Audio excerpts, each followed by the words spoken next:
Taliyah, the stone weaver. Taliyah is a nomadic mage from Shurama who weaves stone with energetic enthusiasm and raw determination. Torn between teenage wonder and adult responsibility, she has crossed nearly all of Valoran on a journey to learn the true nature of her growing powers. Compelled by rumors of the rise of a long-dead emperor, she returns to protect her tribe from dangers uncovered by Shurama's shifting sands.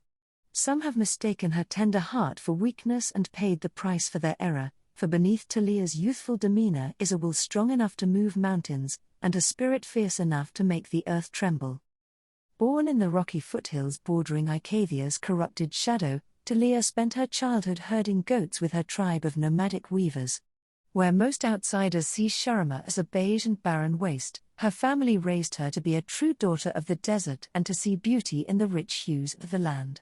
Taliyah was always fascinated by the stone beneath the dunes.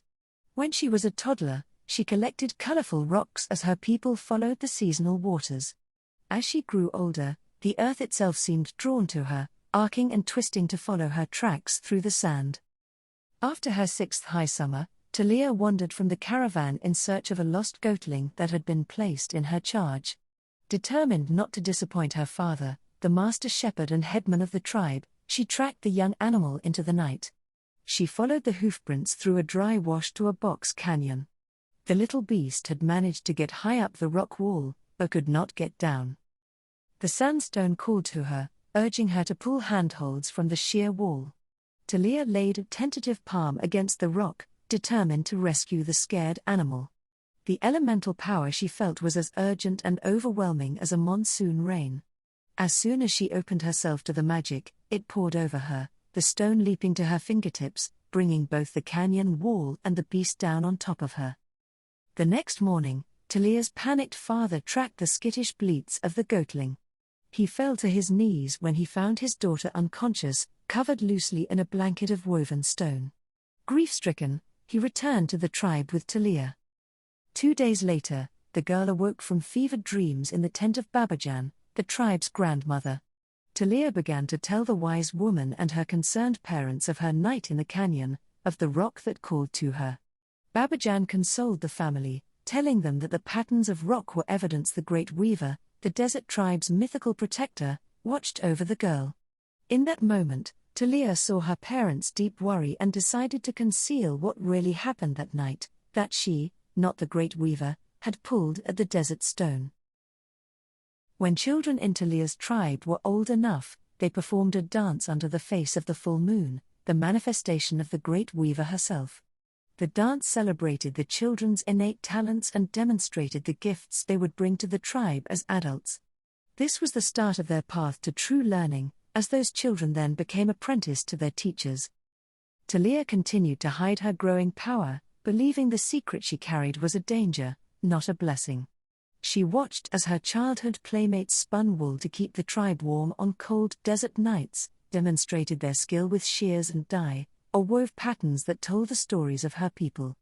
On those nights, she would lie awake long after the coals had burned to ash, tormented by the power she felt stirring within. The time finally came for Taliyah's dance beneath the full moon. While she had talent enough to be a capable shepherd like her father, or a pattern mistress like her mother, the young girl dreaded what her dance would truly reveal. As Taliyah took her place on the sand, the tools of her people, the shepherd's crook, the spindle, and the loom, surrounded her. She tried to concentrate on the task at hand, but it was the distant rocks, the layered colors of the land, that called to her. Taliyah closed her eyes and danced. Overwhelmed by the power flowing through her, she began to spin not thread, but the very earth beneath her feet. Startled cries from Taliyah's tribe broke her out of her spell. An imposing braid of sharp rock reached up to the light of the moon. Taliyah looked at the shocked faces of the people who surrounded her. Her will over the stone broken, the earthen tapestry crashed down. Taliyah's mother ran to her only daughter, to protect her from the falling rock.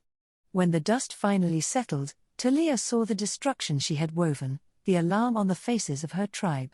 But it was the small cut across her mother's face that justified Taliyah's fear. Though the cut was minor, Taliyah knew in that moment that she was a threat to the people she loved most in this world. She ran into the night, so weighed down by despair that the ground trembled beneath her feet. It was her father who found her again in the desert. As they sat in the light of the rising sun, Taliyah confessed her secret in choked sobs. In turn, he did the only thing a parent could do: he hugged his daughter tightly. He told her that she couldn't run from her power, that she must complete her dance and see where her path would take her. Turning her back on the great weaver's gift was the only danger that could truly break his and her mother's heart. Taliyah returned with her father to the tribe. She entered the dancers' circle with her eyes open. This time, she wove a new ribbon of stone, each color and texture a memory of the people surrounding her. When it was over, the tribe sat in awe. Taliyah waited nervously. It was time for one of her people to stand as her teacher and claim the student. What felt like eons stretched between Taliyah's hammering heartbeats. She heard gravel shift as her father stood. Next to him, her mother stood. Babajan and the dye mistress and the master spinner stood. In a moment, the whole tribe was on its feet. All of them would stand with the girl who could weave stone. Taliyah looked at each of them. She knew that a power like hers had not been seen in generations, perhaps longer. They stood with her now, their love and trust surrounding her, but their worry was palpable. None among them heard the earth call as she did. As much as she loved these people, she did not see the one who could show her how to control the elemental magic that coursed within her. She knew that to stay with her tribe was to risk their lives. Though it pained all of them, Taliyah said farewell to her parents and her people, and set off alone into the world. She journeyed west toward the distant peak of Targan, her natural connection to rock drawing her toward the mountain that brushed the stars. However, at the northern edge of Shurima, it was those who marched beneath the banner of Noxus who discovered her power first. In Noxus, magic like hers was celebrated, they told her, revered, even. They promised her a teacher. The land had raised Taliyah to be trusting, so she was unprepared for the smooth promises and practiced smiles of Noxian dignitaries. Soon, the desert girl found herself on an unbending path, passing under the many Nox Stoa, the great iron gates that marked the empire's claim over a conquered land. The crush of people and the layers of politics within the capital city were claustrophobic to a girl from the open desert. Taliyah was paraded through the tiers of Noxian magical society. Many took an interest in her power, its potential, but it was a fallen captain who swore to take her to a wild place across the sea, a place where she could hone her abilities without fear, who made the most convincing case. She accepted the young officer's offer and crossed the sea to Ionia. However, it was made clear as their ship dropped anchor that she was intended as a glorified weapon for a man desperate to regain his place at the highest ranks of the Noxian navy. At dawn, the captain gave her a choice: bury sleeping people in their homes, or be discarded in the surf. Taliyah looked across the bay. The cooking smoke had not yet risen from the village's sleeping hearths.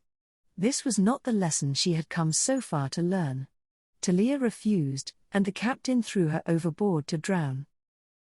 She escaped the tide and the fighting on the beach and found herself wandering, lost, in the wintry mountains of Ionia. It was there she finally discovered her teacher, a man whose blade harnessed the wind itself, someone who understood the elements and the need for balance. She trained with him for a time and began to find the control she had long sought. While resting at an isolated inn, Taliyah heard that the ascended emperor of Shurima had returned to his desert kingdom. Rumor had it this emperor-turned-god sought to gather his people, the disparate tribes, back to him as slaves. Even with her training unfinished, there was no other choice. She knew she must return to her family to protect them. Sadly, she and her mentor parted ways. Taliyah returned home to the sand-swept dunes of Shurima. As the punishing rays of the sun beat down on her, Taliyah pushed farther into the desert, determined to find her people. Hers was a will of stone, and she would do whatever was necessary to protect her family and her tribe from the danger that loomed on the horizon.